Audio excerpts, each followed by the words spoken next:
क्या हुआ? ये किस तरह का मामला है? हमारे गांव में 2 दिन से सूरज डूब नहीं रहा और दूसरी तरफ तुम्हारे गांव में 2 दिन से सूरज उग नहीं रहा। और नहीं तो क्या।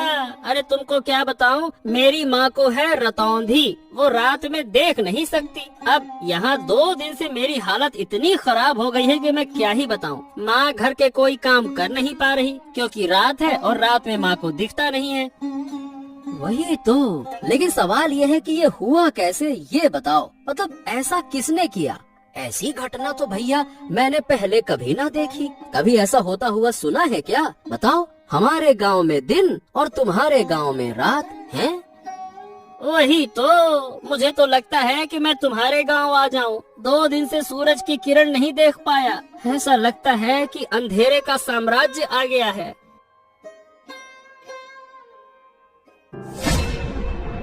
अरे अरे अरे अरे, ये क्या हुआ? ए भैया, तू ऐसे गिर काहे पड़ा? हरेंद्र, क्या हो गया तुझको? अरे मतलब क्या हो गया मुझे खुद समझ नहीं आ रहा। मैंने तुम्हारे गांव में आने के लिए जैसे ही कदम बढ़ाया और झटका लगा। बाप रे, मैं तो तुम्हारे गांव में प्रवेश ही नहीं कर पा रहा हूँ। ऐसा लग रहा है कि जैसे बीच में कोई दीवार खड़ी हो। क्या बात कर रहा है? तो क्या हम एक गांव के लोग दूसरे गांव में नहीं जा सकते क्या? वही तो भैया, लग तो ऐसा ही रहा है। लगता है कि इन दोनों गांव के बीच में कोई अदृश्य कांच की दीवार खड़ी हो गई है। अरे अब क्या करूं, मुझे तो समझ नहीं आ रहा। चल फिलहाल के लिए तू घर जा, अब देखते हैं क्या किया जा सकता है। कोई उपाय मिल जाए तो मुझे भी बता देना। दोनों गांव में अचानक अजीब घटना हुई। एक गांव में लगातार 2 दिन तक दिन और दूसरे गांव में लगातार 2 दिन तक रात। ऐसी समस्या पहले कभी नहीं देखी गई थी।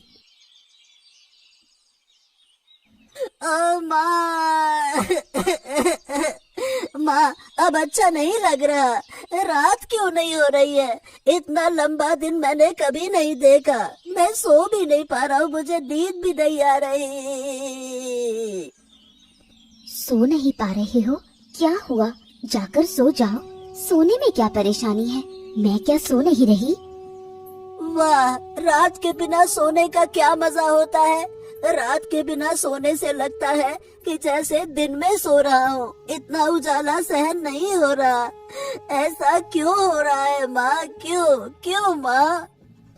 क्या पता किसकी नजर पड़ गई हमारे गांव पर। शायद कोई शाप लग गया है। सुना है हमारे पास वाले गांव में तो 2 दिन से रात हो रही है। 2 दिन से रात हो रही है और रात हो ही नहीं रही है। ये तो बहुत बेकार है। मैं दिन में यहाँ रहूंगा और रात को जाकर उस गांव में सो जाऊंगा। मुझे नहीं रहना दिन में।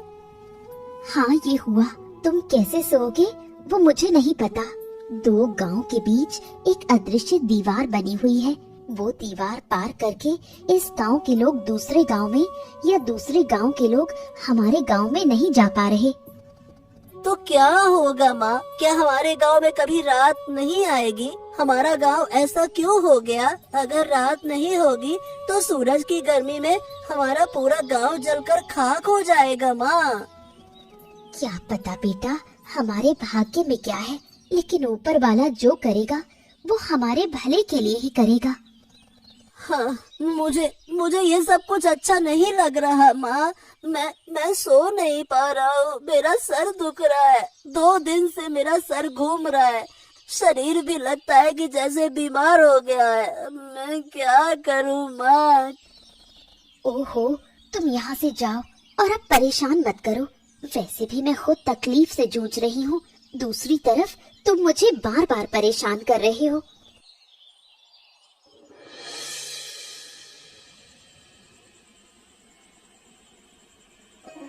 रात के गांव में हरेंद्र की माँ शांता बूढ़ी रहती है, जिसे रात को दिखाई नहीं देता। इस वजह से अब जब गांव में रात हो गई है तो शांता बूढ़ी काफी मुश्किल में पड़ गई है। हरेंद्र, ओ हरेंद्र, कहाँ गए तुम? यहाँ आओ, मुझे बाहर ले जाओ। मुझे कुछ भी नजर नहीं आ रहा।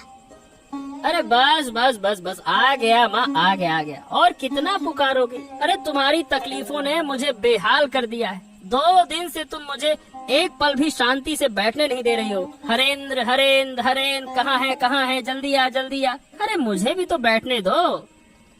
क्या तुम मुझे बोझ समझने लगे हो क्योंकि मैं बूढ़ी हो गई हूँ?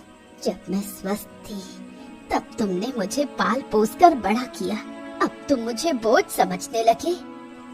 हो, यही तो तुम्हारा तरीका है। दिन रात बस एक ही बात बोलती रहती हो, बोझ हो गई हूँ, बोझ हो गई हूँ। अरे तुम देख नहीं सकती हो तो चुपचाप बैठो तो सही। तुमको बैठना है नहीं, इधर उधर भटकना है। हाँ, अब ये बताओ तुम्हें बाहर जाने की क्या जरूरत है? देखो तो सही, पूरा गांव किसी न किसी समस्या में घिरा हुआ है और तुमको बाहर जाना है। क्या तुम्हें अकेले को समस्या है, गांव के और लोग नहीं? तुम्हें क्यों इतनी तकलीफ हो रही है? ऐसा है अम्मा कि मेरी तरह किसी के पास ये रतौंधी वाली माँ नहीं है जिसे लेकर वो परेशान हो। नहीं तो कोई काम तुम्हारे लिए अब नहीं है। घर के सारे काम मुझे करने पड़ते हैं और तुम्हारी देखभाल भी तो मुझे ही करनी पड़ती है। बस बस, मेरी और देखभाल करने की जरूरत नहीं। जिस दिन मर जाऊंगी उस दिन तुम समझ पाओगे। तुम लोग बड़े होकर शायद बूढ़ी माँ को ऐसी हालत में छोड़ देते हो। ओहो, बस बस बस बस बस, अब ऐसी बातें मत करो। चलो बताओ कहाँ जाना चाहती हो, मैं तुम्हें लेकर चलता हूँ। फिर खाना भी बनाना है, तुम्हें खाना देना होगा, फिर बर्तन साफ करने हैं, तुम्हारा बिस्तर लगाना है, बहुत सारा काम है। चलो जल्दी बताओ कहाँ जाना है। दूसरी ओर दिन और रात वाले दोनों गांव के बीच ही एक बुढ़िया का घर है। बुढ़िया और साधु के बीच काफी बातचीत है। क्या काम किया आपने? आपका तो जवाब ही नहीं। मुझे तो विश्वास ही नहीं था कि आप ऐसा बड़ा काम कर पाएंगे। मैंने पहले कहा था कि मेरी शक्ति पर संदेह मत करना। मेरी शक्ति के बारे में किसी को अंदाजा भी नहीं है। पहले जितना संदेह था अब वो भी खत्म। एक गांव में लगातार दिन और दूसरे गांव में लगातार रात कर देना, बड़े बड़े साधु भी ऐसा नहीं कर पाते। तो बताइए, क्या आप खुश हैं? अगर खुश हैं, तो अब मेरी फीस मुझे दे दीजिए। मैंने यूं ही रिस्क लेकर ये बड़ा काम नहीं किया। अरे, आपके पैसों को लेकर मैं भाग थोड़ी ना जाऊंगी। मुझे तो बहुत मजा आ रहा है। दोनों गांव के लोग कैसे बेहाल हो गए हैं। मैं आपको जरूर पैसे दूंगी, साथ में इनाम भी दूंगी। आपने मुझे खुश कर दिया। फिर और क्या कहना है? किस्मत अच्छी रही कि आप मिली, तभी तो मुझे ऐसा काम करने का अवसर मिला, वरना यूं ही किसी काम से लाभ नहीं होता। ये सब मैंने सोचा था। मैं चाहती थी इन दोनों गांव को सबक सिखाऊं। अब आपके जरिए मैंने अच्छे से सबक सिखा दिया। अब देखिए धीरे धीरे क्या होगा। दोनों गांव तबाह हो जाएंगे। दिन के बिना रात नहीं बन सकती।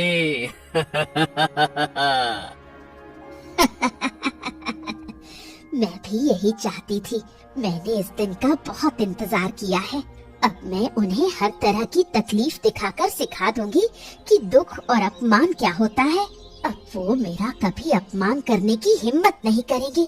मैं चाहती हूँ कि इन दोनों गांव के बीच सिर्फ मैं बची रहूं और कोई ना रहे। अरे अरे बेटा, अरे रुक जाओ बेटा, इस तरह से क्यों दौड़ते हो? क्या हो गया? अरे रुक जाओ, गिर जाओगे बेटा। रुको रुको।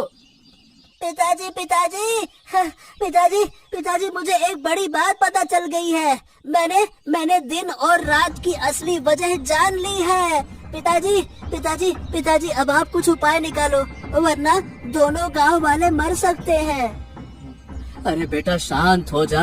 हाँ, अब ये बता क्या हुआ, कैसे जाना तुमने? बता मुझे। पिताजी पिताजी, हमारे दोनों गांव के बीच में उस बुढ़िया का घर है ना, वही बुढ़िया जो गांव वालों से बात भी नहीं करती। ये सब कुछ वही करवा रही है।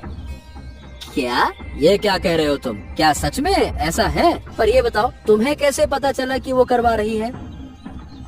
मैं सच कह रहा हूँ पिताजी। मैं थोड़ा क्या है कि बाहर गया था तो बुढ़िया के घर से ना हंसी ठहाके की आवाजें आ रही थी। मैं चुपके से गया, मैंने सब कुछ सुना और देखा कि बुढ़िया ना एक साधु के साथ में योजना बना रही थी। पिताजी जो करना है अब जल्दी कीजिए, मुझे लगता है कि वो साधु ना बड़ा शक्तिशाली है। अब जब सब कुछ खुल ही गया है तो उस बुढ़िया को छोड़ना नहीं चाहिए। वो जिद करके हमारे विनाश की कोशिश कर रही है ना। वही तो, पर ये समझ में नहीं आ रहा पिताजी कि वो ऐसा कर क्यों रही है। मतलब वो हमसे गुस्सा है क्या, और गांव वाले उससे बात क्यों नहीं करते। हाँ, ये सब बातें जानने के लिए अभी तुम बहुत छोटे हो बेटा। चलो मैं जाता हूँ, हरेंद्र से बात करूँगा, फिर हम दोनों मिलकर बुढ़िया के घर जाएंगे और समझाएंगे। नहीं तो इसके अलावा तो कोई और उपाय नहीं दिखता। वही तो पिताजी, जल्दी कीजिए, मुझे उस साधु पर भरोसा नहीं है। बहुत ही बेकार हंसी हंसता है वो पैसे लेकर चला गया और यकीन है कि वो वापस आएगा।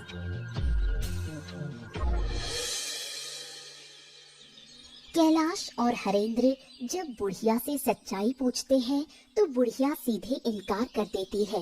वो किसी भी तरह ये मानने को तैयार नहीं कि उसका इसमें किसी भी तरह का रोल है। ओ सुनो बुढ़िया, हमने तुम्हारे साथ कुछ नहीं किया, और जिन लोगों ने ये किया अब वो जिंदा नहीं है। फिर भी तुम हमसे क्यों नाराज हो, मुझे समझ में नहीं आता। नाराज ना रहूं तो क्या करूं? तुम लोग मेरे किसी काम के नहीं। मैं यहाँ अकेली हूँ, मुझे कितनी मदद चाहिए तुम्हें इस बात का अंदाजा भी है। मेरे साथ 2 शब्द बोलने वाला भी कोई नहीं।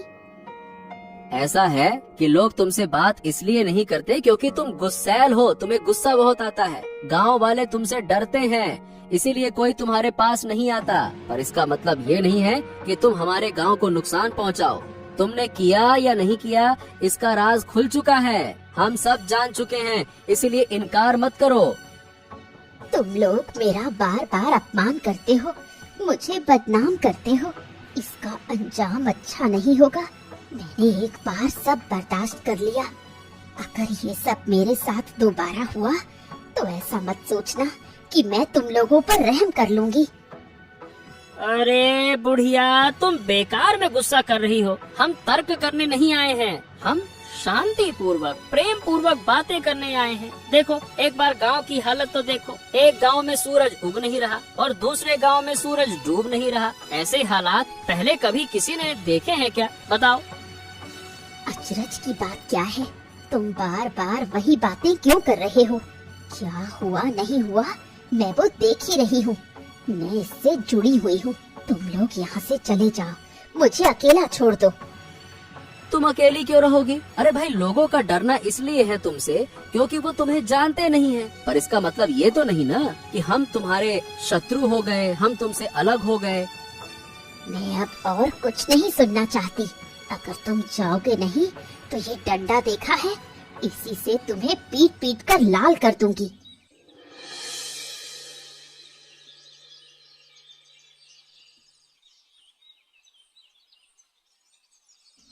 क्या तुम सच में उस बूढ़ी के पास गए थे? रिशान ने मुझे बताया, कुछ फायदा हुआ क्या? हाँ, जितना समझ में आया उससे ये पता चला कि आराध्या, वो जो बुढ़िया है ना, वो दोनों गांव पर बहुत गुस्सा है। इसीलिए बूढ़ी ने किसी साधु की मदद से हमारे इन दोनों गांवों के साथ में ऐसा किया। तो क्या इन दोनों गांव को फिर पहले जैसा करना संभव नहीं? ऐसा लगता तो नहीं है। मैंने और हरेंद्र ने मिलकर बूढ़ी को वैसे तो बहुत समझाने की कोशिश की, पर सही बताऊं बूढ़ी सुनना ही नहीं चाहती है। वो किसी भी तरह से हमारी बात समझना ही नहीं चाहती है। सच में मुझे तो डर लग रहा है। अगर ऐसे ही चलता रहा तो गांव में कोई नहीं बचेगा। धीरे धीरे सब कुछ नष्ट हो जाएगा। तुम सब लोग चिंता मत करो, देखना मैं सब ठीक कर दूंगा। वाह वाह वाह वाह वाह, सुन रही हो इसकी बातें? हम यहाँ इसके पिताजी कुछ कर नहीं पा रहे, उन्होंने हमें लाठी से खदेड़ दिया, अब ये जाकर ठीक करेंगे। क्यों महाशय? तुमने भी ना इस लड़के की बात मान ली है। इसे इन चीजों की क्या समझ? उसने जो कहा वही बहुत है। अरे माँ, मैं यूं ही नहीं कह रहा, मैं सच कह रहा हूँ। मैं सब कुछ ठीक कर दूंगा, तुम लोग देख लेना। उस साधु को मैं जानता हूँ, अगर मैं उसे एक बार पकड़ लूंगा तो उसे नष्ट कर दूंगा। बहुत मारूंगा मैं उसे ऐसे गुच्छे बना के। अच्छा अच्छा अच्छा अच्छा, समझ गया। लेकिन हाँ, फिर कोई शरारत करने से पहले जरा सोच समझ कर। वैसे भी हमारी मुश्किलों का अंत नहीं है, अब आगे क्या होगा समझ नहीं आता। कहीं तुम्हारी हरकतों से वो बुढ़िया और गुस्सा न हो जाए। नहीं पिताजी, मैं शरारत परारत नहीं करता। अब मैं बड़ा हो गया हूँ। पर हाँ, आप चिंता मत कीजिए, अब आगे जो होगा अच्छा ही होगा, देख लेना। अब बहुत बातें हो गई, तुम दोनों जाओ और हाथ मुंह धोकर आओ, मैं खाना देती हूँ।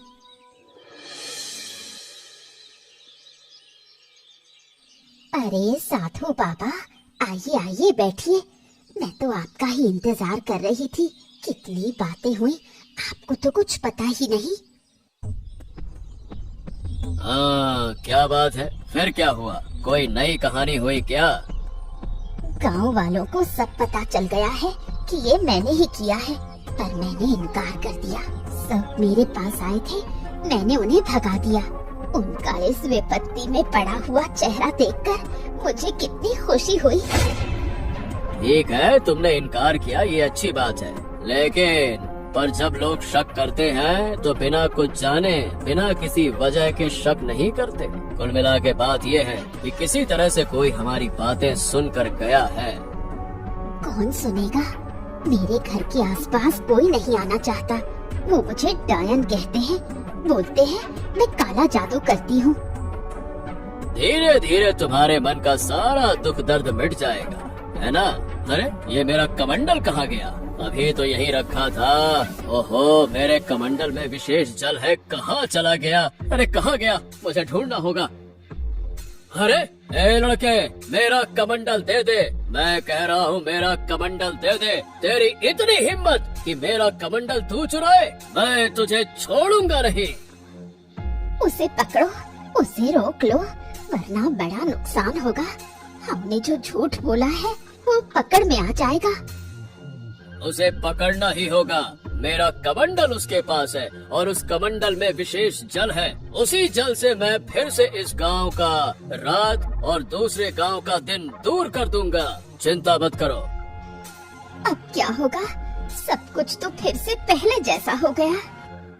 उस बच्चे से कमंडल ले आऊंगा और फिर इन गांवों का दिन रात बदल दूंगा। तुम चिंता मत करो। हाँ।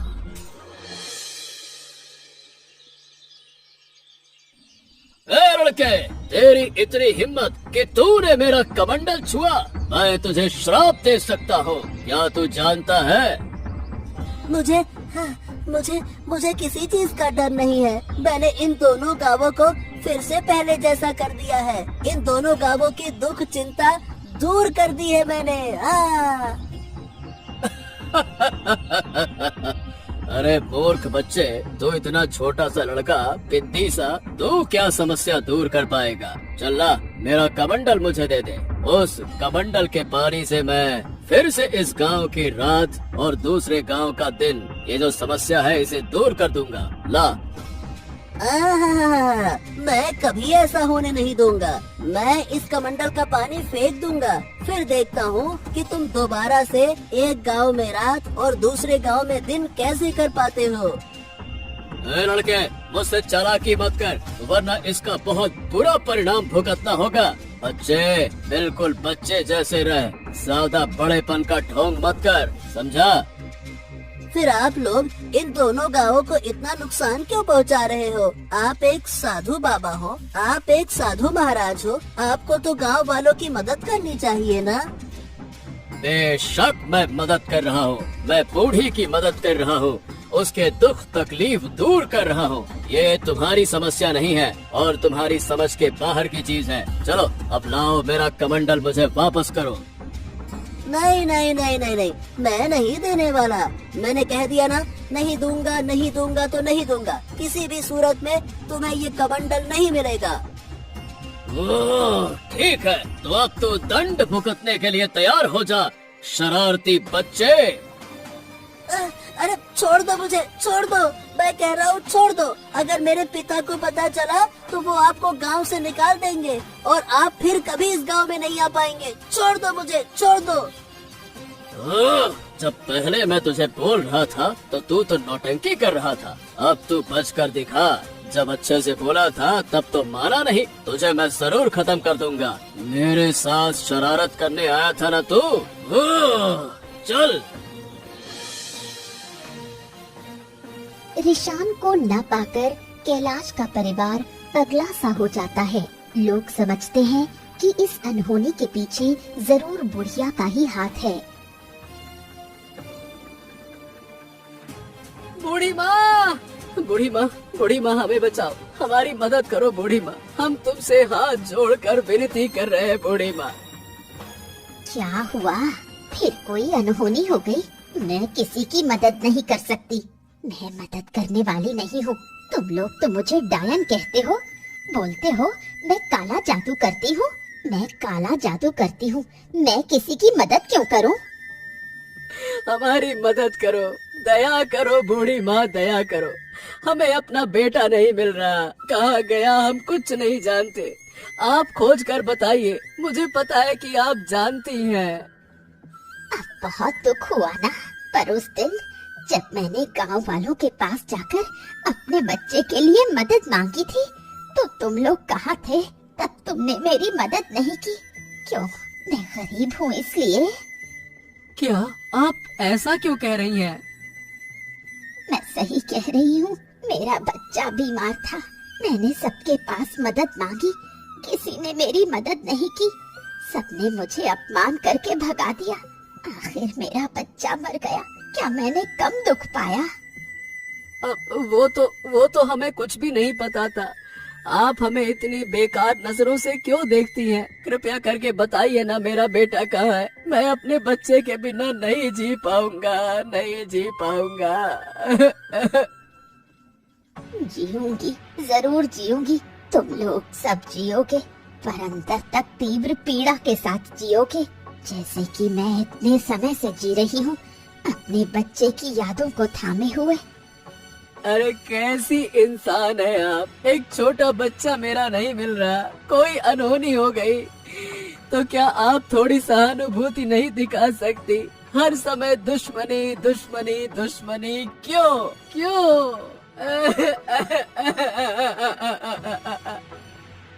उन बातों की मुझे परवाह नहीं, जो तुम्हारे भाग्य में लिखा है वही होगा। मैं किसी की मदद नहीं कर सकती, बिल्कुल नहीं कर सकती। तुम लोग यहाँ से चले जाओ। दोनों गांव की समस्या खत्म करने के लिए बेचारे रिशान को अपनी जान की आहुति देनी पड़ी। साधु ने रिशान की हत्या कर उसकी लाश दो गांव के बीच में फेंक दी। ये मेरे साथ क्या अनर्थ हो गया? मेरा बच्चा, मेरा लाल, जरूर ये उन्हीं लोगों का काम है। उठ जा रे बेटे, उठ जा बेटे, मेरे बच्चे। हाय हाय, अब मेरा क्या होगा? मेरा गोद का लाल, मेरा नन्हा सा मानिक चला गया, मुझे छोड़कर चला गया।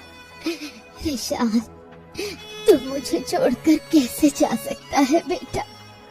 बोल बेटा बोल, अब मैं तुझे कभी नहीं डांटूंगा, कभी नहीं। जो कहेगा वही होगा, बस एक बार बोल तो सही बेटा। जिन लोगों ने मेरी गोद से मेरा बच्चा छीन लिया, ऊपर वाला उनका न्याय करेगा। मैं किसी को नहीं छोड़ूंगी, किसी को नहीं बख्शूंगी। शांत हो जाओ आराध्या। इसका बदला मैं जरूर लूंगा। मैं किसी को छोड़ूंगा नहीं। मेरे छोटे से बच्चे पर जरा सा भी तरस नहीं आया उन्हें। उसने ऐसा क्या किया था जो उसे इतनी बड़ी सजा मिली? मैं छोड़ूंगा नहीं। वो तो छोटा था, उसे क्या पता है इन सब बातों का। उन्होंने ये सब कैसे कर दिया? एक छोटे से बच्चे को मार दिया। उनका दिल जरा भी नहीं कांपा। क्या वो लोग इंसान हैं? मैं अपने बेटे के शरीर को छूकर कसम खाता हूँ कि जिन्होंने ये किया उन्हें मैं किसी हालत में माफ नहीं करूँगा। उन्हें सजा जरूर मिलेगी। बस भाई बस बस बस, चलो उठो, अब हमें आगे का इंतजाम करना होगा। चलो रिशान को, बच्चे को लेकर चलो चलो।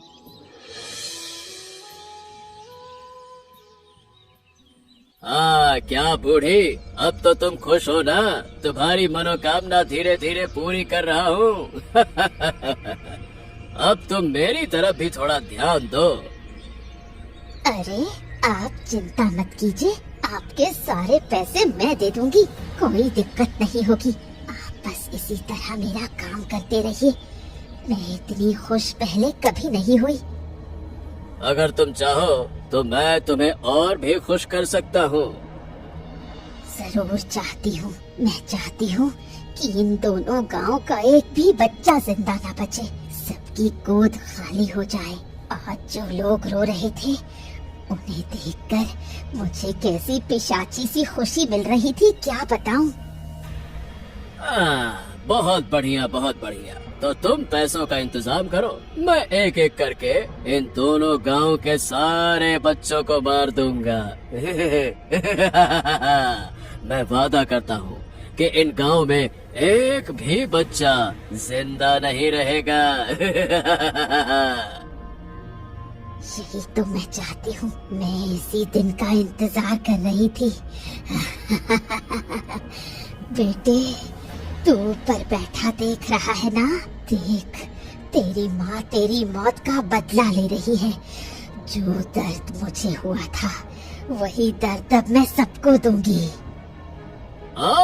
इतनी जल्दी खुश मत हो, हमें धीरे धीरे सब करना होगा। आज से हर रात इन दो गांवों में एक एक बच्चा गायब होगा और मैं उसका बलिदान दूंगा। इससे तुम्हारा भी फायदा होगा और मेरा भी स्वार्थ सिद्ध होगा।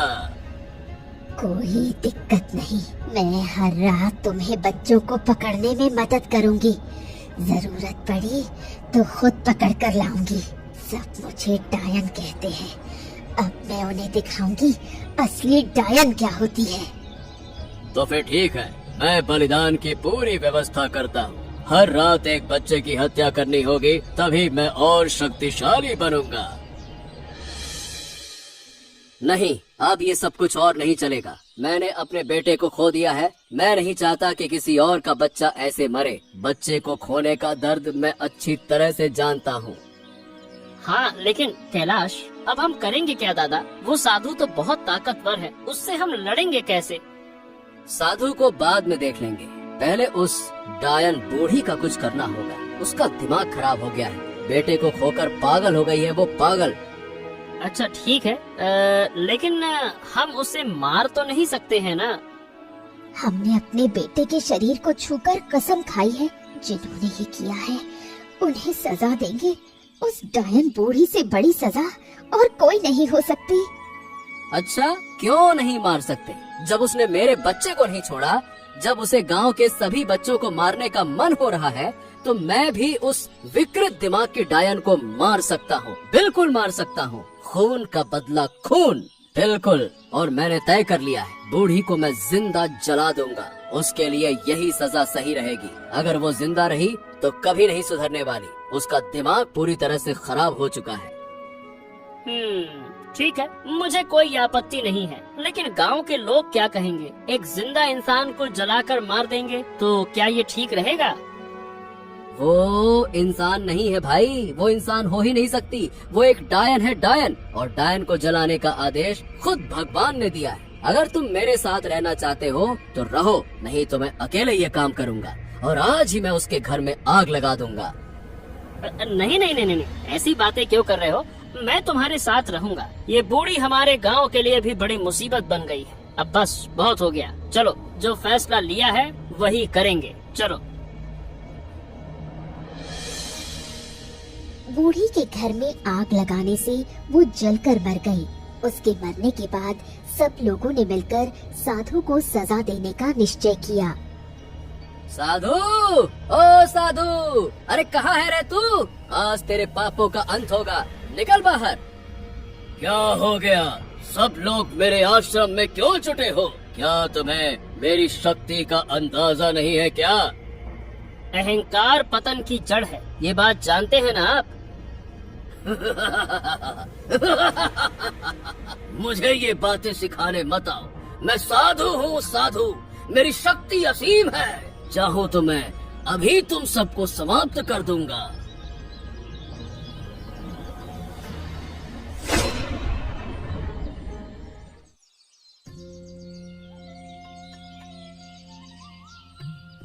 हाँ, आखिरकार हमारे गांव से बुरी नजर हट गई। अब हमारे गांव पर फिर कोई विपत्ति नहीं आएगी। अगर फिर कभी कुछ हुआ तो हम सब मिलकर उसका सामना करेंगे। हाँ, गांव तो आखिरकार ठीक हो गया, लेकिन मैंने अपना बेटा खो दिया। मेरा बेटा अपनी जान देकर इस गांव को मुक्ति दिलाकर चला गया। चिंता मत करो कैलाश, जब तक इस गांव के लोग जिएंगे तुम्हारे बेटे को सब याद रखेंगे, सब तुम्हारे बेटे का सम्मान करेंगे। पीढ़ी दर पीढ़ी तुम्हारा बेटा हमारे इन दोनों गांव के बीच जिंदा रहेगा। ऐसा ही हो बूढ़ी माँ, ऐसा ही हो। लेकिन अब से हमें ये भी ध्यान रखना होगा कि बूढ़ी के बेटे जैसा कोई और बच्चा किसी बीमारी में आकर मदद ना पाकर मर ना जाए, वरना हर घर में ऐसी डायनें पैदा हो जाएंगी। बिल्कुल सही कह रही हो आराध्या। हम सब एक दूसरे का ध्यान रखेंगे। ये दोनों गांव अब से अलग नहीं रहेंगे, बल्कि हमेशा एक दूसरे की मदद करेंगे। ऐसा ही हो। और मैं अनुरोध करूंगी कि मेरे बेटे के लिए सब लोग प्रार्थना करें। सब मेरे बेटे को याद रखें, सुख शांति से रहें। ऐसे ही मजेदार किस्से देखने के लिए हमारे चैनल को सब्सक्राइब करना ना भूलें।